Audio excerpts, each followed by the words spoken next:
हर हर महादेव। साधना प्रभाश्री में आप सभी का स्वागत है। आज हम वरुथिनी एकादशी की व्रत कथा सुनेंगे। ओम नमो भगवते वासुदेवाय। वरुथिनी एकादशी की कथा महिमा महाभारत से की गई है।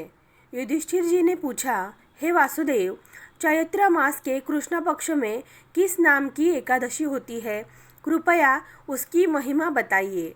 भगवान श्री कृष्ण बोले, राजन, चैत्र कृष्ण पक्ष की एकादशी वरुथिनी के नाम से प्रसिद्ध है।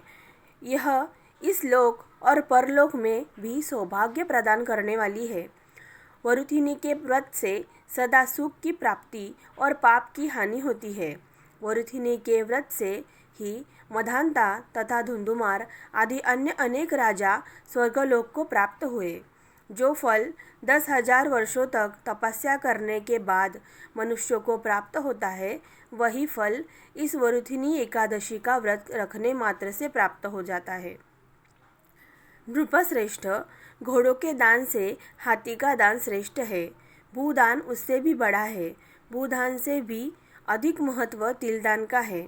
तिलदान से बढ़कर स्वर्णदान और स्वर्णदान से बढ़कर अन्नदान है, क्योंकि देवता, पितर तथा मनुष्य को अन्न से ही तृप्ति होती है।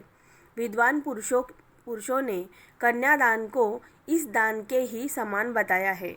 कन्यादान के तुल्य ही गाय का दान है। यह साक्षात भगवान का कथन है। इस सब दोनों से भी बड़ा विद्यादान है। मनुष्य वरुथिनी एकादशी का व्रत करके विद्यादान का भी फल प्राप्त कर लेता है। वरुथिनी एकादशी करके भी मनुष्य उसी के समान फल प्राप्त करता है। राजन, रात को जागरण करके जो भगवान मधुसूदन का पूजन करते हैं, वे सब पापों से मुक्त हो परम गति को प्राप्त होते हैं।